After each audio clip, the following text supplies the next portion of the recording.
Hey, what's up, everybody? Coming this morning with the weekly boxing preview. This is going to cover, let me see, what was Monday? Today is the 18th, so Monday the 17th through Sunday the August 23rd. We're going to talk about the 3 cards that are taking place this week. They're all going to take place on Saturday the 22nd. And to be honest, this is probably the best week of boxing, possibly all year, to be honest, if you're talking collectively, all together. We had some big weekends earlier in the year, like when Deontay Wilder and Tyson Fury rematch, stuff like that. Of course, none of the fights this weekend are on that kind of level, but in terms of complete, it's going to be pretty damn good. You got 3 different cards taking place. I'm pretty much going to go in order because of where the fight, when the fights are going to take place and where. First, and then we'll just give my predictions on that. But I'm pretty much going to break the cards down based on that kind of stuff. So we're going to start in coming from the United Kingdom on DAZN, brought to you by Matchroom. We have a huge heavyweight interim title fight taking place. 2 top 10 guys going at it. Interim champion Dillian Whyte from the United Kingdom. He's currently my number 7 heavyweight in the world right now. He's top 5 in some people's books. He's taken on former world champion, 41-year-old Alexander Povetkin. Povetkin's currently tied for 9th for me right now, and pretty much is on his last legs in terms of his shots. I think he's at getting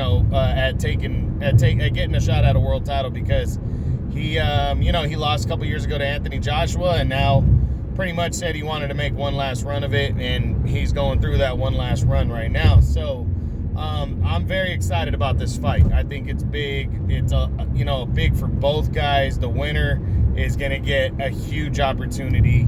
The winner, possibly against Tyson Fury, Deontay Wilder. Now the undercard, real quick. Nothing to speak of. This is for me. I wasn't impressed with the undercard at all. It's pretty much, for me, this is just a 1-fight card with the big heavyweight fight, and it's probably overall, I think this might be the best matchup of the weekend right here, altogether. So, in terms of the breakdown of the fight, Dillian Whyte, obviously younger, been on a hot streak the last couple years. He's had some big wins starting in 2018. I believe he was tied for my heavyweight of the year in 2018 when he went 3-0 and just walked through Lucas Brown, who was an undefeated, people thought he might be good. He knocked him out pretty impressively.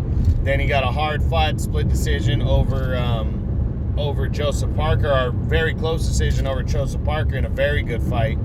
And then he came from behind and knocked out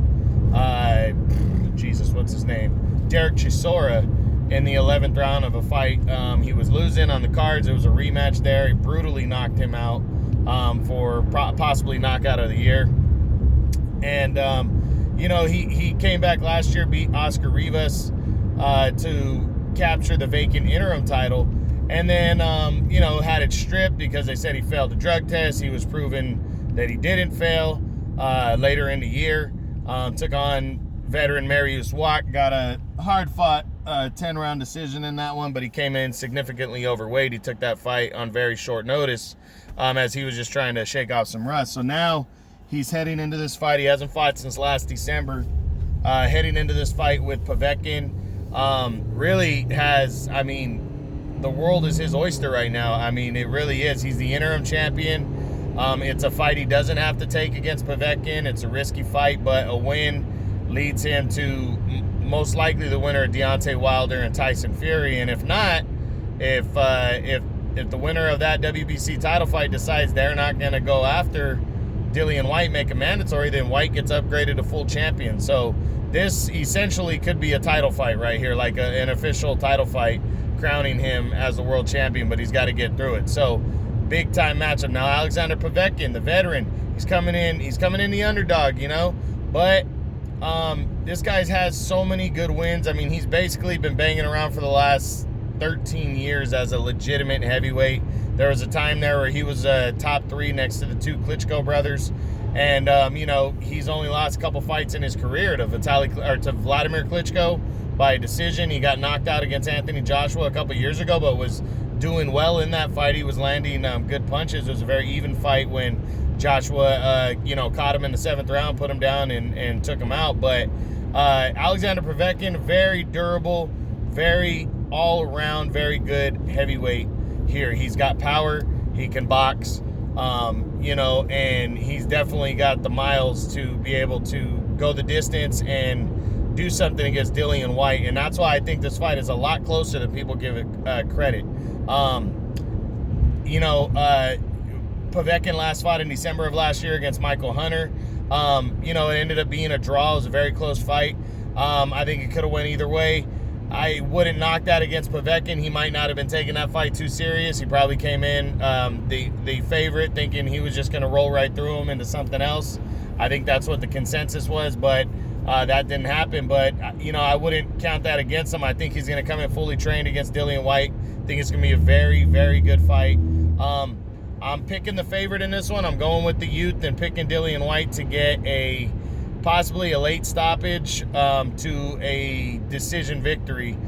But and I think it could be a very close decision. I think he could outbox Povetkin and and everything. But he has the power to take him out as well. Going to be a good fight, but Povetkin, very live underdog. I could see Povetkin stopping Dillian Whyte because Dillian Whyte is hittable. I can see him outworking him. I really think that this fight could go either way, and any scenario is possible. But I'm going to lean towards Whyte by a decision, but I think it's going to be a good one.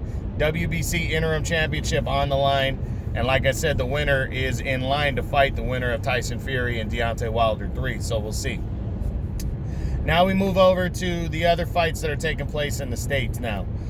We start with the ESPN card, which is going to be pretty solid. There's 3 fights to talk about. First up is 2 undefeated junior welterweights going at it. Undefeated Julian Rodriguez. He's 19-0, 12 knockouts. Is taking on Anthony Laureano, also undefeated, 13-0, 4 knockouts. Rodriguez, the bigger name. He's the A side of this. I'm going to predict him to win. I have not seen either one of them fight, but they're undefeated fighters going after each other. I'm looking forward to it. And, I'm picking Rodriguez to win this one. I'm going to say he knocks him out, but we'll see. I mean, it could go to a decision as well. So we'll see what happens. In the co-feature, we go to the middleweight division where Rob Brandt, former WBA champion, my current number 9 middleweight in the world right now at 160, he will be returning after a 13-month layoff to take on little-known Vitaly Kopalenko. Brandt's coming in a considerable favorite in this one. Kopalenko's been in the ring with a couple decent fighters, but those are both the guys he lost to. He lost in 2014 to Willie Monroe Jr. by an 8-round unanimous decision. And then in last year, I believe it might have been his last fight or 2 fights ago, he lost to Stephen Butler of Canada by a 10-round split decision. Butler went on to challenge Ryota Murata for the WBA regular title. Murata blasted him out in 5 rounds. Rob Brandt has a win over Murata by a one-sided decision in 2018, and then he got knocked out against Murata in his last fight last year. So Brandt, been a while since he's went the distance, and put in some rounds. He got his last fight in July of last year. He got knocked out in 2 rounds against Ryota Murata. I'm predicting Brandt to win this fight here, but I don't know what the fight is for. I know Brandt as of last year after the Murata fight, he had a mandatory rematch clause for a 3rd fight with Murata, but Murata was allowed an optional defense, which he took against Stephen Butler and wasted him in December. Now, Brandt was supposed to return in January, but suffered an injury in training. Now he's coming back with this fight. I don't know if this is a prelude to a 3rd fight with Murata or not.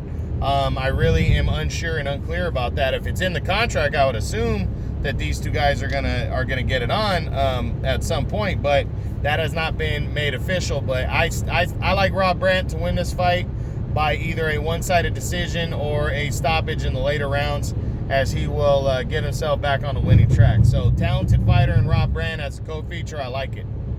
Now in the main event, you got a big fight. Huge fight. I think it's probably the 2nd best matchup of the weekend. Could end up stealing the weekend right here, stealing the show. Light heavyweight action, as that's 175, as former world champion Eleider Alvarez takes on former world title challenger Joe Smith Jr. Alvarez, these are two familiar light heavyweights. Eleider Alvarez is the guy that knocked out Sergey Kovalev in only 7 rounds. And then, in his very first defense, he took on Kovalev in a rematch. Kovalev stopped him. Kovalev beat him by a one-sided decision, but Alvarez, very talented, very good. He last fought in January when he returned from that loss to Kovalev, and he destroyed Michael Seals. A brutal 7th round knockout win, knockout of the year candidate, and that plugged him into the 4-man box off, which these guys are competing in. This is basically a WBO title final eliminator. The WBO title is vacant. Canelo Alvarez gave up the belt after he knocked out Kovalev last year, and they've been trying to put together a 4-man tournament to determine the best fighters. They have 2 Russian fighters are about to face off in the next coming months. And then Alvarez was supposed to face Gilberto Ramirez. The former champ decided not to go through with it because of his contractual disputes that he was having with Top Rank. And Joe Smith, after a big-time win over Jesse Hart in January, was plugged into the 4-man tournament, and now he's facing Alvarez in this WBO eliminator. I think it's a very good matchup. I really do. Joe Smith's riding high. He lost last year in his first ever title attempt against Dimitri Bivol. He got beat by a one-sided decision, so he came back from that to take on Jesse Hart in January, and he just used his power and his aggressiveness to overwhelm Jesse Hart, and he beat him up pretty much. It ended up being a split decision, but it really wasn't that close. It was a big win for Joe Smith, and now he needs to push forward towards towards this fight, and I'm hoping it's going to be a good one. I'm really looking forward to it on Saturday. I think it could go either way, but I'm pretty confident Alvarez is going to win this fight. Eleider Alvarez, good boxing ability, and he's got the pop to back it up as well.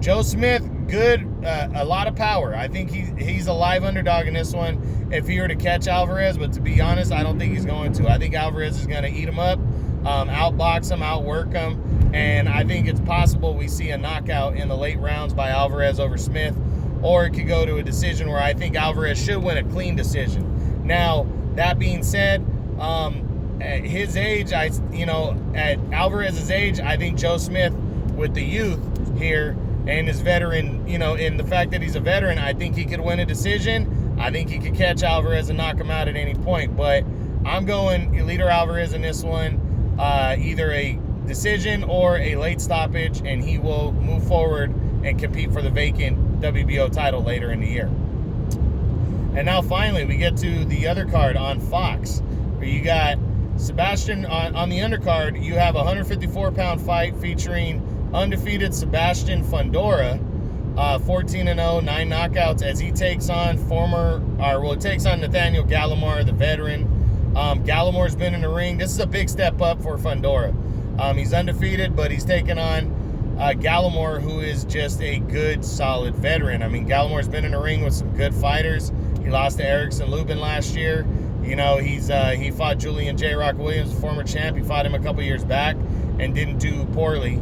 So this guy is just looking to to maybe upset the apple cart here and beat Fundora. But Fundora on a big stage as a co-feature, I think he's going to beat Gallimore by a decision, prove his youth and prove that he's solid enough to be competing at a high level, and should be a decent co-feature right here. But I'm going Fundora over Gallimore. I'm going to go by a decision because Gallimore has always taken a very good punch. Excuse me. And then the main event, the biggest name of the weekend fighting, former 2-time welterweight champion Shawn Porter, my number 4 welterweight in the world right now, as he takes on undefeated but little known Sebastian Formella. This is basically a stay busy, shake out some rust fight for Shawn Porter, but they're calling it a WBC eliminator. Formella wasn't originally ranked in the WBC, but has been plugged in now. Porter's coming in, like I said, I got him at number 5 at welterweight. But, he's coming off that loss last year to Errol Spence Jr. None of the big names wanted to fight him. He's always been a big avoided fighter because of his style and his aggressiveness and his ability to take punches. I think he's going to come in and pretty much just dominate this guy, Formella, because Formella hasn't really done anything before Porter. He's undefeated, but he hasn't been in a ring with anybody even near the talent of Shawn Porter. So I think Porter should come in, get a clean one-sided decision or a late stoppage, and will push forward and become basically WBC's mandatory #1 contender, which puts him in line for the winner of Errol Spence and Danny Garcia. So if he could be getting a rematch with either one of those guys if he is victorious on Saturday, which I think he will be. Sebastian Formella, you know, this guy has an opportunity to prove in the best division if he can compete with the top guys. These kind of fights with the pandemic going on and guys like Shawn Porter who are always looking ahead at bigger fights and have been there, done that, he might be looking past Formella. It might be Formella's opportunity to score an upset. If he does, I think it'll be by a decision, but should be interesting. So anyways, that's Saturday. I know this one went along, but there's some good fights on, guys. So Saturday on DAZN, you got Dillian Whyte, Alexander Povetkin. Then on ESPN, I believe it's regular ESPN, could be ESPN Plus though. We got Julian Rodriguez against Anthony Laureano at 140-pound tilt. Then Rob Brandt against Vitaly Kopalenko at middleweight. And then Eliter Alvarez versus Joe Smith Jr. in a WBO final eliminator at light heavyweight, 175. And then on Fox, you have as a co-feature, 154 pounds, Sebastian Fundora taking on veteran Nathaniel Gallimore. And then the main event, of course, Shawn Porter taking on undefeated Sebastian Formella in a WBC final eliminator. All right, guys, that's it. I hope you guys enjoyed it. True Boxing, that's the weekly boxing preview. True Boxing, you've been hit with the truth.